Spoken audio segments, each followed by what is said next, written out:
I got the apartment almost by accident. I was young then, without a family, without any special attachments. I just wanted to move out of the dormitory and live alone. They had looked a good, downtown, old house, normal renovation and price below average. I even reread it several times. I thought I was wrong. The owner was strange, but not so much as to alert him right away. A man in his 50s spoke calmly, without emotion. When we were already signing the contract, he suddenly stopped, looked me straight in the eye and said, "There is one rule." "Which one?" I smiled, thinking that there would be something like "Don't make noise now. Never open the door after 11 p.m. even if it seems necessary. Even if you know the voice." He said it so ordinary, as if he was warning where the counter was. I laughed. "He's not. Is this a joke?" "No," he replied and handed me the keys. "Just a rule." I then thought it was either a strange joke or some kind of story with the former tenants. In general, it is not my problem. The first few days everything was perfect. The apartment is quiet. The windows overlook the courtyard. The neighbors are almost inaudible. The old wooden floors creaked a little, but I even liked it. It created a feeling of comfort. The first strange thing I noticed on the fourth day, I remembered for sure that I left a cup of coffee in the sink. I even drained the water and thought, "I'll wash it later." In the evening I come back from work. The cup is on the table, clean and dry. I froze for a few seconds, trying to remember if I could do it automatically. I didn't remember. Okay, I thought, tired. The next day the keys disappeared. I put them on the bedside table by the door. It was a habit. I searched the entire apartment, even checked the refrigerator. No joke. I found them in the evening ...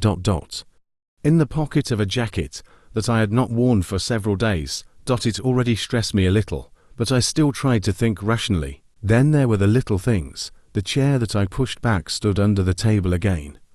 The laptop was closed, although I definitely left it on. The bathroom door was sometimes locked, even though I never locked it. The worst is the night. After 11, the apartment seemed to change. Not physically, but feeling. The air became thicker. The silence was unnatural. I caught myself listening, or not hearing footsteps. One night I woke up to a quiet sound. It was as if someone had gently run his fingernail on the door in the hallway. I lay, not breathing, looking into the darkness and counting the seconds. The sound stopped. I convinced myself that it was the battery or other neighbors. The next morning I noticed a scratch on the inside of the front door. Shallow, but fresh. That was the first time I remembered the owner's words. Even if you know the voice. In the evening, at exactly 23:07, someone knocked. Not loud, not abruptly, very polite. Took, pause, took took. I sat on the couch, with my phone in my hands, and looked at the door. My heart was pounding, but I didn't move. "It's me," said the voice outside the door. My voice. Definitely mine. Intonation, timbre, even the same manner. Pull the words a little. "Open it," he continued calmly. "You forgot something important." I didn't open it. In a minute, everything was quiet. But when I woke up in the morning, there was something on the table that I definitely didn't bring to the apartment. And then I realized that rule did not exist to prevent anyone from the outside. The thing on the table was the key, old, heavy, not like modern. Not from my door. I checked right away. It had a scratched number with a marker, 23. I stood in the middle of the kitchen and tried to figure out how he got here. The door was locked, the windows, too. I lived alone. And worst of all, I definitely didn't open the door at night. I called the owner for the first time since I moved in. In the apartment ... I hesitated. Strange things are happening. "I know." He interrupted immediately. Pause. "You know what exactly?" "I know who was here before you." I was overdoned. He didn't want to talk on the phone. We agreed to meet the next day near the house. I hardly slept that night. Several times I heard the floor creak quietly in the hallway, but every time I turned on the light, it was empty. The worst thing was, sometimes it seemed to me that someone was standing on the other side of the bedroom door and just waiting. In the morning, the owner looked older than I could remember. A boy lived here before you, he began. Young, about your age, and what happened to him? He broke the rule. I clenched my jaws. Did he open the door after 23 o'clock? Yes, but not right away. At first, like you, the little things started. Things changed places. The hours disappeared. Hours. Yes. He woke up and realized that more time had passed than not enough. I felt the cold run through my back. He thought he was walking around the apartment. Until I saw the recording from the camera. What camera? He put the camera in the hallway. I wanted to prove myself that I wasn't crazy. The owner was silent. And the video showed him sleeping in bed, and in a few minutes, he leaves the corridor and approaches the front door. It wasn't him, I whispered. That's right. I took the key out of my pocket. What is this? He looked, unnoticeably pale. He left the key behind. He said it was in case he came back. Where will he go back? Inside. That same night, at exactly 10:58 p.m., I was sitting in front of the door with my phone on. I wanted to hear. I wanted to understand. Part of me believed that all this was just stories that screwed me up. At 11 p.m. the clock clicked. It was quiet outside the door. I'd already exhaled. When I heard the second sound. Not knocking. The key. Someone tried to insert the key into the lock. Slowly, carefully, as if afraid of what I would hear. I didn't move. I know you're there, said the voice. Not mine, but very similar. I just want to go back. It's cold here. The key has been checked. The lock clicked. I took a step back. And at that moment I realized the worst. The door didn't open, because someone has already opened them before. I stood in the middle of the corridor and looked at the door, not understanding why it didn't open. The key was clearly checked. I heard it. The lock worked, but the door didn't move. What? I whispered. It was quiet on the other side. Very, so quiet that I could hear my own heartbeat in my ears. Then the steps, not outside the door. Behind my back. Slow, careful, as if someone was trying to walk, so that the floor wouldn't creak, but didn't quite know where exactly it creaked. I didn't turn around. I couldn't. You didn't open it, said the voice from inside the apartment. Well done. It sounded ... not like mine, but not as a stranger. As if someone tried to speak with my voice, but did not fully understand how I was speaking. I warned you, he continued. When you open it, you switch places. I turned around abruptly. The corridor was empty, but the mirror next to the closet ... someone was standing in it.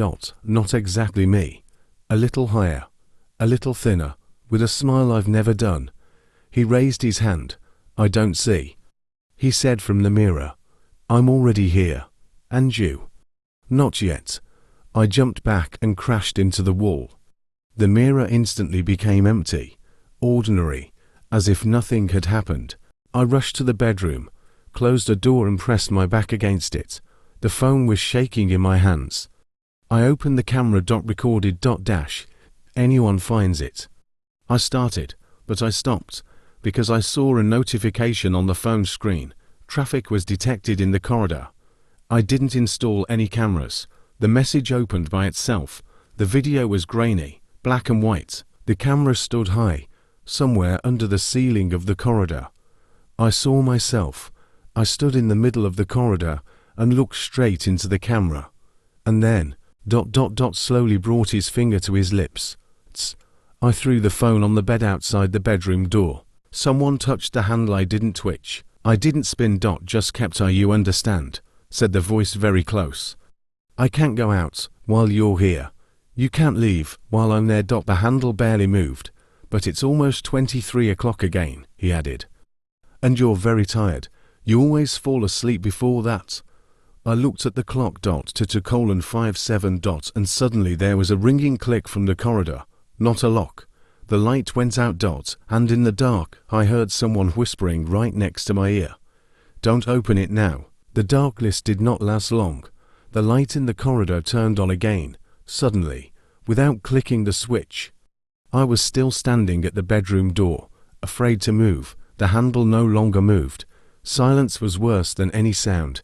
I carefully opened the door. The corridor was empty. The mirror is ordinary. No shadows, no traces. As if nothing had happened. But the feeling ... the feeling was different. It's like the apartment wasn't really mine. I didn't sleep until morning. I sat on the bed with the light on and waited for something to happen. But the night passed quietly, too quiet. I called the owner in the morning. He didn't answer. I wrote. The messages were not delivered. Then I decided to go to him myself. His address was in the contract. When I arrived, a woman opened the door, young, tired. Who are you going to? To the man who rents out the apartment. I gave the address. She looked at me strangely. You were wrong. This man died 2 years ago. What? The apartment belongs to the city. It is not given to anyone else. I started to freeze. What about the previous tenant? Which one? Young guy. He lived there in front of me. The woman faded. He was never found, she said quietly. He just disappeared. I returned to the apartment the same day. I didn't pack my things.